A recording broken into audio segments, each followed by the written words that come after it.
China ఎప్పుడైతే retaliatory tariffs America మీద వేసిందో, నా పైన నువ్వు 54% వేస్తావని చెప్పి చైనా 34% వేసింది. నువ్వు 24 అవర్స్ లోపల నువ్వు వేసిన టారిఫ్ వెనక్కి తీసుకోకపోతే నిన్ను ఏం చేస్తానో చూడు, పెద్ద గేమ్ ఆడతానని చెప్పి డొనాల్డ్ ట్రంప్ చైనాని బెదిరించారు. ఇంకా నువ్వు కావాలని చెప్పి నా పైన టారిఫ్స్ వేస్తున్నావు కదా అని చెప్పి ఇప్పుడు తెలివిగా డొనాల్డ్ ట్రంప్ 104% టారిఫ్ చైనా మీద వేసేసారు. దీంతో ప్రపంచం మొత్తం అతలాకుతలం అవుతుంది. అంతేకాదు ఈ టారిఫ్ యుద్ధం ఎక్కడ దారితీస్తుంది, ఎంతవరకు దారితీస్తుంది అని చెప్పి ఆలోచిస్తున్నారు. Already Chinese prime minister Li Qiang European Commission chairman Ursula వండర్లెన్తో ఆల్రెడీ మాట్లాడారు. చైనా దగ్గర రకరకాల టూల్స్ ఉన్నాయి, ఎలాంటి టారిఫ్ ప్రెజర్ వచ్చినా మేము తట్టుకోగలం, ఎకానమీలో మాకు అంత స్ట్రెంత్ ఉంది, మేము తట్టుకుంటామని చెప్పి Chinese prime minister already declare చేశారనమాట.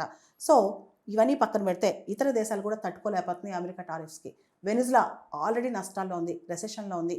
వెనిజులా గత 7 సంవత్సరాల నుంచి చాలా ఇబ్బందులో ఉంది. వెనిజులా ఇప్పుడు ఎకనమిక్ ఎమర్జెన్సీ ప్రకటించుకుంది. వచ్చే 60 రోజులు కూడా ఈ టారిఫ్ యుద్ధం తట్టుకోవడానికి నేను తట్టుకోలేను, ఆల్రెడీ ఆర్థికంగా చితుకున్నానని చెప్పి వెనిజులా ఎకనమిక్ ఎమర్జెన్సీ ప్రకటించుకుంది. మనందరూ తెలుసు డొనాల్డ్ ట్రంప్ కి వెనిజులా అంటే అస్సలు గిట్టదనమాట. వెనిజులాని సోషలిజం నుంచి లిబరల్ డెమోక్రసీకి క్యాపిటలిస్ట్ మోడ్లోకి తేవాలని ఆయన కోరిక అనమాట. వెనిజులాలో ఉన్న ఆయిల్ రిసోర్సెస్ కంట్రోల్ చేయాలని ఆయన కోరిక.